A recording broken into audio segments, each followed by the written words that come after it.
Good morning my dear students. मैं आपका विज्ञान अध्यापक शुभम तिवारी, माया ज्ञानोदय संस्कार अकादमी बिरधा ललितपुर से आप सभी कक्षा 7 के समस्त विद्यार्थियों का आज 14 अक्टूबर 2020 दिन बुधवार के इस कक्षा में आप सभी विद्यार्थियों का बहुत बहुत स्वागत करता हूं। विद्यार्थियों, 10 अक्टूबर को जो हमारी क्लास थी जिसमें मैंने आपको पौधों में जनन के दौरान अलैंगिक जनन के बाद लैंगिक जनन के बारे में मैंने आपको समझाया था। पुनः एक बार फिर आज उसी टॉपिक को रिपीट करते हुए आज के इस विषय को आगे बढ़ाऊंगा। विद्यार्थियों, तो सबसे पहले बात करते हैं कि जिस प्रकार विभिन्न प्रकार के पौधे वनस्पतियां अलैंगिक जनन करके अपनी वंश वृद्धि करते हैं, ठीक उसी प्रकार कुछ पौधे ऐसे होते हैं जो अपने ही समान पौधे उत्पन्न करने या उन्हें जन्म देने के लिए लैंगिक जनन करते हैं। विद्यार्थियों, यह क्रिया पौधों के दो भागों के मध्य में होती है, नर भाग और मादा भाग। विद्यार्थियों, तो यहाँ पर आज हम यहाँ पुष्प के जो भाग होते हैं उनके बारे में जानेंगे और इस लैंगिक जनन क्रिया में इन भागों का कितना योगदान होता है उसके बारे में पढ़ेंगे।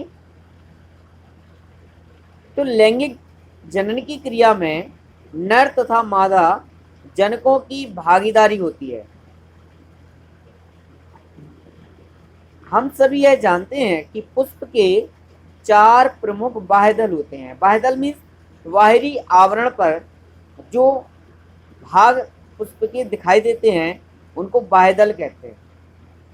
4 प्रमुख भाग होते हैं: बाह्यदल, दल, पुंकेसर और स्त्रीकेसर।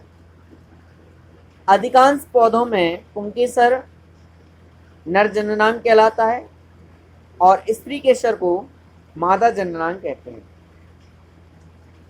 विद्यार्थियों, कुछ पौधे ऐसे भी होते हैं जिनमें नर और मादा भाग दोनों एक ही पुष्प में पाए जाते हैं।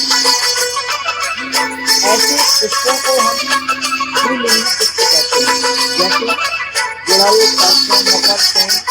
ये आप उदाहरण में देख रहे हैं। इनमें जो नर भाग है और मादा भाग है, यह दोनों भाग इनमें एक ही पौधे में पाया जाता है तथा यह क्रिया इन पौधों में एक ही पौधे द्वारा हो जाती है। विद्यार्थियों, कुछ पौधे ऐसे हैं जिनमें यह क्रिया अलग प्रकार से होती है। पौधों में पुंकेसर और स्त्रीकेसर अलग अलग पुष्पों पर पाए जाते हैं। तो जिन पौधों में के पुष्पों में नर भाग और मादा भाग अलग अलग पुष्प पर पाए जाते हैं उन्हें हम एक लिंगी पुष्प कहते हैं। जैसे पपीता, मक्का, ककड़ी, लौकी, कद्दू, खीरा, तोरई,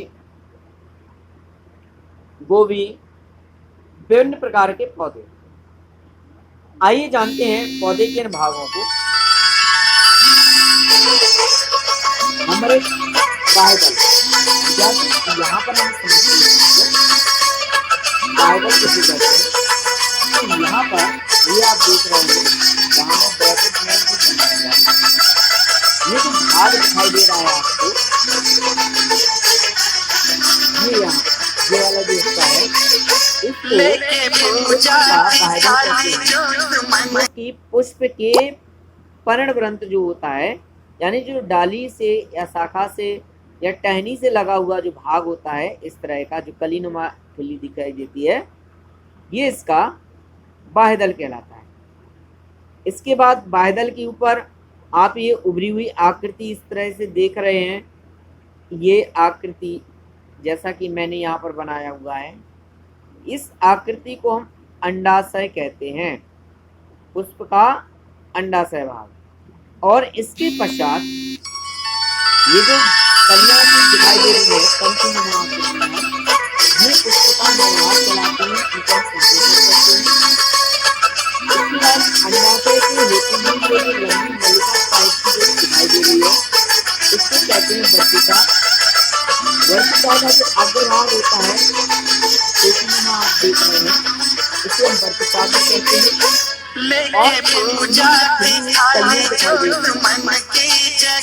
ये जिन्हें हम पत्तियां फूल की पत्ती भी कहते हैं, इनको हम दल कहते हैं। यह पुष्प का सबसे खूबसूरत और आकर्षक भाग होता है। इसी प्रकार आप पुंकेसर के ऊपर ये जो देख रहे हैं, ये यहाँ पर क्या है, परागकोश। क्या है ये? परागकोश हैं, जिनमें पराग कण विद्यमान होते हैं। तो ये पुष्प के भाग होते हैं जो पुष्प के लैंगिक जनन क्रिया में भाग लेते हैं। तो पुष्प किसी भी पौधे के टहनी से लगा हुआ या पुष्प वृंत से लगा हुआ वह उभरा हुआ भाग बाह्यदल कहलाता है। बाह्यदल से जस्ट लगा हुआ भाग जो गोलनुमा आकृति दिखा रही है वो अंडाशय कहलाता है। अंडाशय से ऊपर जाती हुई ये लंबी नलिका रूप में ये वर्तिका कहलाती है। वर्तिका का अग्रभाग वर्तिका के कहलाता है। इसके बाद ये जो तंतुनुमा आकृतियां दिखाई दे रही है ये इनके पुंकेसर कहलाते हैं, नरभाग होता है। टोपीनुमा आकृति ये परागकोश होते हैं, पराग कण विद्यमान होते हैं। ये जो खिली हुई आकृतियां कलियां दिखाई दे रही हैं ये दल कहलाती हैं। पुष्प का सबसे आकर्षक भाग होता है।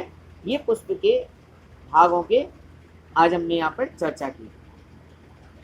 अब यहाँ पर अलग अलग रूप में भी ये दिए गए हैं। तो यही जो जानकारी अभी हमने पिछले हिस्से में जानकारी हासिल की पढ़ाई की, उसी के बारे में समझाया गया है। अब स्त्री केसर और पुंकेसर को समझ लेते हैं। पुष्प के भीतर धागे तंतु जैसी संरचनाएं दिखाई देती हैं, इन संरचनाओं को हम पुंकेसर कहते हैं। पुंकेसर का ऊपरी भाग सिर्फ फूला हुआ होता है, जिन्हें हम परागकोश कहते हैं, जैसा कि अभी मैंने आपको समझाया था। परागकोश में चूर्ण के समान नन्हे नन्हे कण भरे होते हैं, इन्हें हम क्या कहते हैं, पराग कण कहते हैं। विद्यार्थी जैसा कि अभी मैंने जस्ट आपको पिछले हिस्से में बताया, ये परागकोश से बाहर निकल जाते हैं। कब? जब ये परिपक्व हो जाते हैं और हवा पानी या कीट पतंगों के माध्यम से यह अपने ही पुष्प या दूसरे पुष्प की वर्तिकाग्र पर पहुंच जाते हैं। और वर्तिकाग्र पर पहुंचने पर ये परागकण वहां से वर्तिका के माध्यम से अंडाशय में पहुंच जाते हैं। इस क्रिया को हम परागण की क्रिया कहते हैं। विद्यार्थियों, परागण दो प्रकार से होता है, स्वपरागण और परपरागण। इन सभी को जानने के लिए कल पुनः प्रस्तुत होकर एक नए टॉपिक के साथ फिर मिलूंगा। तब तक आप सभी को बहुत बहुत शुभकामनाएं। थैंक यू सो मच जुड़ने के लिए।